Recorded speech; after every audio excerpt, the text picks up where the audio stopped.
We are nearing the end of our study of the book of Revelation. Today, we are in chapter 17. In chapter 15 and 16 of the book of Revelation, the last half of the tribulation has started with the pouring out of the 7 final bowls of God's wrath on the earth. At the pouring out of the 6th bowl, Satan went out into all the earth to gather the nations to fight the battle of Armageddon, which is the last event that happens on earth during the tribulation. The Battle of Armageddon will actually take place in Revelation chapter 19. Between chapter 16 and the end of chapter 19, we have another break in our chronological story. In these chapters, there is described to us the destruction of 2 major human institutions, both described as Babylon.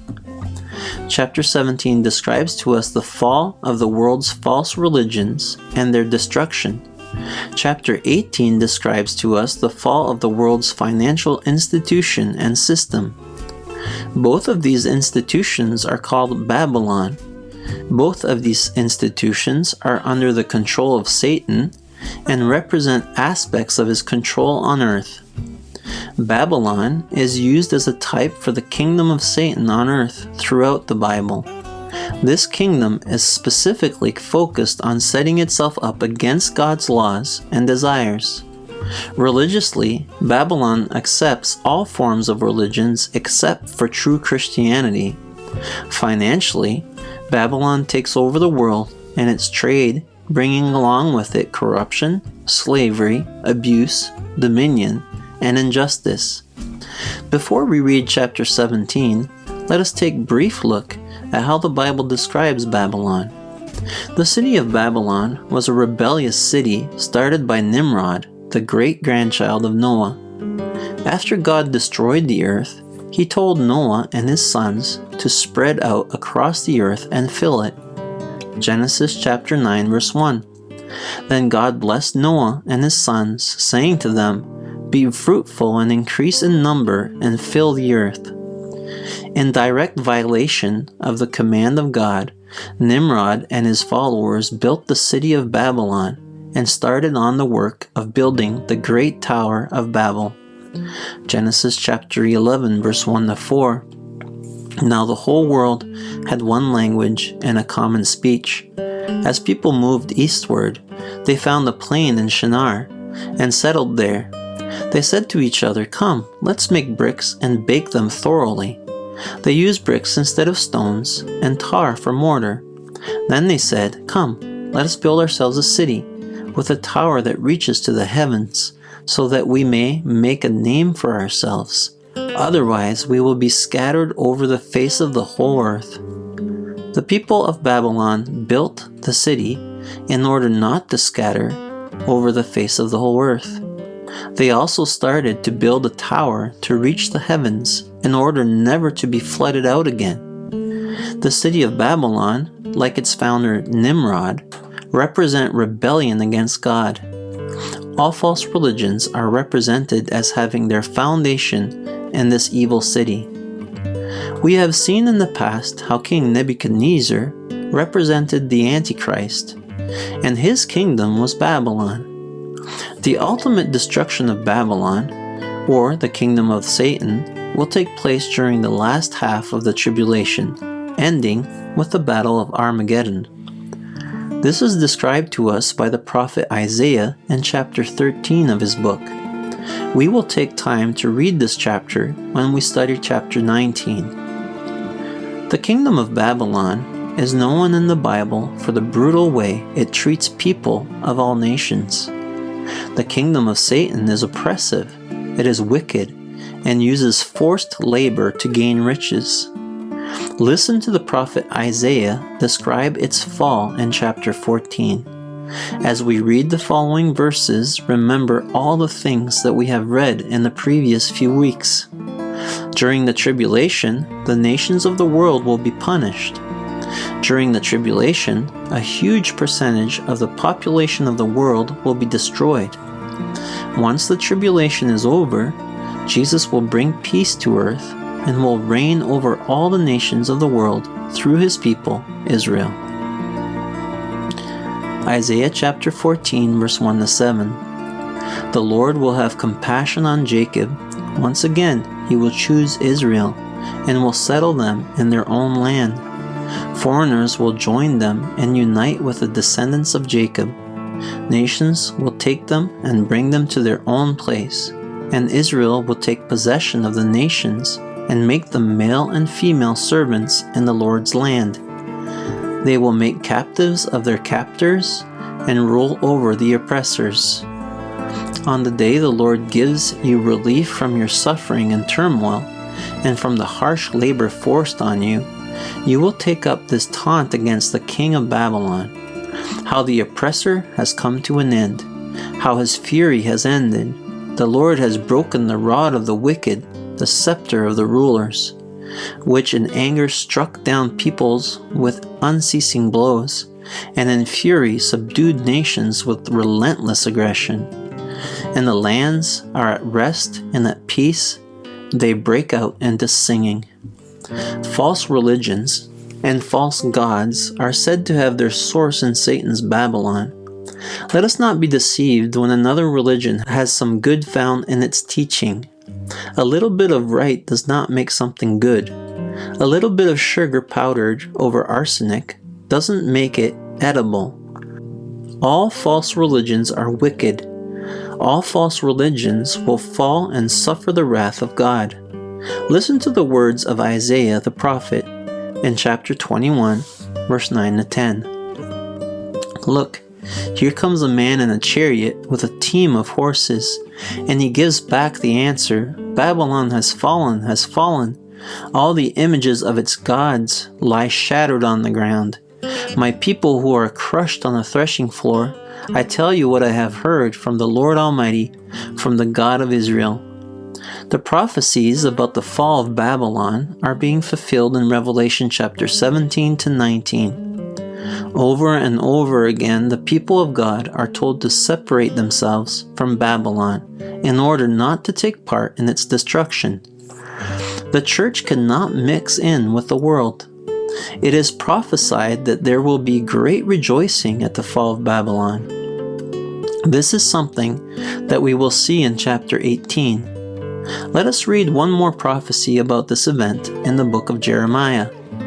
Jeremiah chapter 51 verse 44 to 49. I will punish Bel in Babylon and make him spew out what he has swallowed.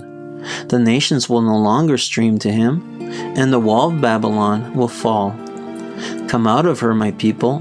Run for your lives. Run from the fierce anger of the Lord. Do not lose heart or be afraid when rumors are heard in the land. One rumor comes this year, another the next, rumors of violence in the land, and of rulers against rulers. For the time will surely come when I will punish the idols of Babylon. Her whole land will be disgraced, and her slain will all lie fallen within her. Then heaven and earth and all that is in them will shout for joy over Babylon, for out of the north destroyers will attack her, declares the Lord. Babylon must fall because of Israel's slain, just as the slain in all the earth have fallen because of Babylon. Now that we have the background prophecies for the events we are reading, let us read the details in Revelation chapter 17. Revelation chapter 17 verse 1 and 2. One of the 7 angels who had the 7 bowls came and said to me, Come, I will show you the punishment of the great prostitute who sits by many waters. With her the king of the earth committed adultery, and the inhabitants of the earth were intoxicated with the wine of her adulteries. When the people of Israel turned their backs on God and worshipped idols, God said that they committed prostitution or idolatry. The great prostitute is the ultimate symbol of idol worship. The prostitute that is being described to us has a global impact and has influence not only on the inhabitants of the earth, but on the world leaders. Listen to verse 3 to 6. Then the angel carried me away in the spirit into a wilderness, and there I saw a woman sitting on a scarlet beast that was covered with blasphemous names and had 7 heads and 10 horns. The woman was dressed in purple and scarlet and was glittering with gold, precious stones, and pearls. She held a golden cup in her hand, filled with abominable things and the filth of her adulteries. The name written on her forehead was a mystery: Babylon the Great, the mother of prostitutes, and of the abomination of the earth. I saw that woman was drunk with the blood of God's holy people, the blood of those who bore testimony to Jesus, and when I saw her, I was greatly astonished. John sees the mother of all prostitutes sitting on the beast with 7 heads and 10 horns. The beast, you will remember, is the world government of the Antichrist. Because the prostitute is riding on top of this beast, we understand that false religion will play a prominent role in the coming Antichrist kingdom. In the description of Babylon, we find that the woman is extremely wealthy and powerful. This prostitute is drunk on the blood of God's holy people. The false church and the world's false religions enjoy greatly the destruction of the church. It is important for me to state clearly that the Roman Catholic Church is guilty of the persecution, torture, and death of millions of Christians. It is hard to know how many Christians were massacred by the Roman Catholic Church, but estimates range between 50 to 150 million in number. The Roman Catholic Church is without a doubt a false church and a great prostitute. It fits many of the descriptions that we find in this chapter. John says that he is astonished when he sees her. Is it not astounding to see the torture, the brutal abuse, and atrocities committed by a church bearing the cross of Jesus and claiming to be his church? There is more to be said about the Roman Catholic Church, but let us not lose focus on what is happening here. It is not one church, but all false churches and all false religious systems that are being punished and destroyed. All of them are atrocities in the eyes of God. Let us keep on reading chapter 17, verse 7 to 11. Then the angel said to me, "Why are you so astonished? I will explain to you the mystery of the woman and of the beast she rides, which has 7 heads, 10 horns. The beast which you saw once was, now is not, and yet will come up out of the abyss and go to its destruction. The inhabitants of the earth whose names have not been written in the book of life from the creation of the world will be astonished when they see the beast, because it once was, now is not, and yet will come." This calls for a mind of wisdom. The 7 heads are 7 hills on which the woman sits. They are also 7 kings. 5 have fallen, 1 is, the other has not yet come. But when he does come, he must remain for only a little while. The beast who once was, and now is not, is an 8th king. He belongs to the 7th and is going to his destruction. It is very difficult to understand what is going on in these verses. John was not only astonished at the woman, but he was astonished at the beast that had 7 heads and 10 horns. I do not know why John was not astonished at the beast described in Revelation 13, but he certainly has a hard time understanding what he is seeing now. The angel explains that the beast once was, now is not, and yet will come. The angel also says that those who do not have their names written in the book of life will be astonished at seeing this beast that comes out of the abyss. The kingdom of the Antichrist, the coming world government, will have a very demonic origin and will very likely be visibly demonic in nature. There is something extremely strange and mysterious that is going to happen. Verse 9 says that the 7 heads the woman is riding on are 7 hills, and later in verse 18 we find out that this woman is also a great city. Let us keep on reading Revelation chapter 17, verse 12 to 14. The 10 horns you saw are 10 kings who have not yet received the kingdom, but who for 1 hour will receive authority as kings along with the beast. They have one purpose and will give their power and authority to the beast. They will wage war against the Lamb, but the Lamb will triumph over them because he is Lord of lords and King of kings, and with him will be his called, chosen, and faithful followers. The world leaders that are involved in the beast government are not necessarily rulers of nations, but influential people who receive kingdoms.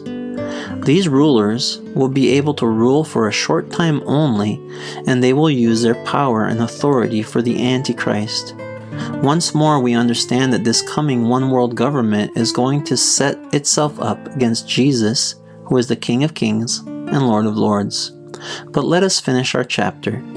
Revelation 17, verse 15 to 18. Then the angel said to me, "The waters you saw, where the prostitute sits, are people, multitudes, nations, and languages. The beast and the 10 horns you saw will hate the prostitute. They will bring her to ruin and leave her naked. They will eat her flesh and burn her with fire. For God has put it into their heads to accomplish his purpose by agreeing to hand over the beast their royal authority until God's words are fulfilled. The woman you saw is a great city that rules over the kings of the earth." It seems that the false religion will play a huge role in the rise of the Antichrist government. Once the beast is in control over the world, he and the people of the world will turn against religion completely and burn it. False religion was used to bring about unity, and yet ends up being hated and despised by all. Everything that is said in the chapter is a great mystery. It is hard to understand the details of everything that is said. It will become clear to us in the end. The greatest lesson we have to learn from this chapter as a church and as people of God is to be separate from the prostitute Babylon. We should not get caught up in ecumenical movements. We must understand that the foundation of all religions is Satan. We must understand that all false teachers attack God and his truth, even if they seem to uphold his laws on the outside. God's people are commanded to stay clear of Babylon, as we will read next week in chapter 18. I think that it is important for us to understand that there are more commands in the Bible about separation than there are about unity. As Christians, we can only unite with others if they have the same spirit and if they remain in the truth. Listen to what Jesus says to the Samaritan woman. John chapter 4, verse 23 and 24. "Yet a time is coming, and has now come, when the true worshipper will worship the Father in the Spirit and in truth. For they are the kind of worshipers the Father seeks. God is Spirit, and his worshipers must worship in spirit and in truth." Worshippers of God must worship him in truth. This is not an option. I do not mean that we will all have the same point of view in every single thing, but the foundational doctrines must be accepted for us to be united in worship and in service for God. The Apostle Paul taught the Corinthian church that they are not to be united with people who call themselves Christians, but do not keep the laws of God. Paul commands the church to expel those among them that do not repent of their sins. He tells them to hand them over to Satan. Listen to what he says. 1 Corinthians chapter 5, verse 68. "Your boasting is not good. Don't you know that a little yeast leavens the whole batch of dough? Get rid of the old yeast, so that you may be a new unleavened batch, as you really are. For Christ, our Passover lamb, has been sacrificed. Therefore, let us keep the festival, not with the old bread leavened with malice and wickedness, but with the unleavened bread of sincerity and truth." Paul tells the church that the wicked person will ruin the whole church. A little yeast leavens the whole batch of dough. We must be careful with whom we unite with, for wickedness will win over righteousness if it is not thrown away. In the same way that the Israelites were to get rid of all yeast before they took the Passover lamb into their homes, Paul says that we are to rid ourselves of the yeast in the church. Get rid of those who are wicked and have malice, and unite with those who are sincere and truthful. The Apostle Paul continues with this teaching. 1 Corinthians chapter 5, verse 9 to 13. I wrote to you in my letter not to associate with sexually immoral people, not at all meaning the people of this world who are immoral, or the greedy and swindlers or idolaters. In that case, you would have to leave this world. But now I am writing to you that you must not associate with anyone who claims to be a brother or sister, but is sexually immoral, greedy, an idolater or slanderer, a drunkard or a swindler. Do not even eat with such people. What business is it of mine to judge those outside the church? Are you not to judge those inside? God will judge those outside. Expel the wicked person from among you. Paul says that it is not a problem to be friends with the sinful people of this world. The reason why we can associate with them is that they do not claim to be Christians. They are sincere in their claims. The people of this world do not believe in Jesus and therefore are not hypocritical when they sin. Paul says that we are not to associate with anyone who claims to be a Christian and yet continues to walk in sin without repentance. We are not even to eat with such a person. We are to expel these people from among us. The ecumenical movement has its foundation in Satanism. It is a movement that will destroy the Church of God. The Apostle John teaches that those who invite false teachers in their homes, those who help them in their ministries, become part of their wicked works. 2 John chapter 1, verse 7 to 11. I say this because many deceivers who do not acknowledge Jesus Christ as coming in the flesh have gone out into the world. Any such person is a deceiver and the Antichrist. Watch out that you do not lose what we have worked for, but that you may be rewarded fully. Anyone who runs ahead and does not continue in the teaching of Christ does not have God. Whoever continues in the teaching has both the Father and the Son. If anyone comes to you and does not bring this teaching, do not take them into your house or welcome them. Anyone who welcomes them shares in their wicked work. Doctrine matters. Truth matters. We cannot help out false teachers. We cannot fellowship with false churches. We cannot and should not serve together with false religions. Christians must be very careful to separate themselves from those who are not sincere and do not stay in the truth. If we are careless, we are very likely to be deceived.